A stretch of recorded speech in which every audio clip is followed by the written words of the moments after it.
गंगा मैया और राजा शांतनु की दिव्य प्रेम कथा। बहुत समय पहले हस्तिनापुर के राजा शांतनु अपनी सरलता, वीरता और न्यायप्रियता के लिए प्रसिद्ध थे। एक दिन वे गंगा नदी के किनारे शिकार करने गए। अचानक उनकी नजर एक अत्यंत सुंदर, तेजस्वी और दिव्य स्त्री पर पड़ी। वह कोई साधारण स्त्री नहीं थी, वह स्वयं गंगा देवी थी। राजा शांतनु उनके सौंदर्य और शांति से मोहित हो गए और उन्होंने गंगा से विवाह का प्रस्ताव रखा। गंगा देवी ने विवाह तो स्वीकार कर लिया, लेकिन एक बहुत कठिन शर्त रखी। राजन, आप मुझे कभी भी किसी कार्य के लिए नहीं रोकेंगे, ना ही सवाल करेंगे। यदि आपने ऐसा किया तो मैं आपको तुरंत छोड़कर चली जाऊंगी। राजा शांतनु प्रेम में इतने डूबे थे कि उन्होंने यह शर्त मान ली।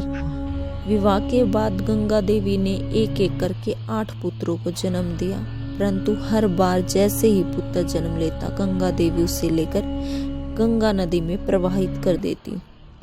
राजा शांतनु यह देखकर टूट जाते, पर शर्त के कारण चुप रहते। जब 8वां पुत्र जन्मा और गंगा देवी उसे लेकर नदी की ओर बढ़ी, राजा शांतनु खुद को रोक न पाए और रोते हुए बोले, देवी, यह आप क्या करती हैं? यह मेरा पुत्र है, इसे मत ले जाइए।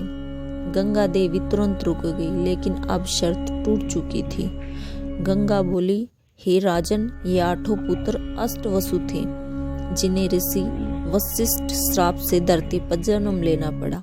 मैं उन्हें उनके श्राप से मुक्त करने के लिए नदी में प्रवाहित कर रही थी। 8वां पुत्र आपका होगा, देवव्रत। आगे चलकर विषम कहेंगे लोग इसे, लेकिन अब मैं आपको अपनी शर्त टूटने के कारण आपको छोड़कर जा रही हूँ। मैं पुत्र की शिक्षा और परवरिश करूंगी और उचित समय आने पर इसे आपको सौंप दूंगी। यह कहकर गंगा देवी अपने पुत्र देवव्रत के साथ विलीन हो गई। कई वर्षों बाद गंगा देवी ने अपने वचन अनुसार देवव्रत को अत्यंत विद्वान, बलशाली और धर्मनिष्ठ बनाकर राजा शांतनु को सौंप दिया।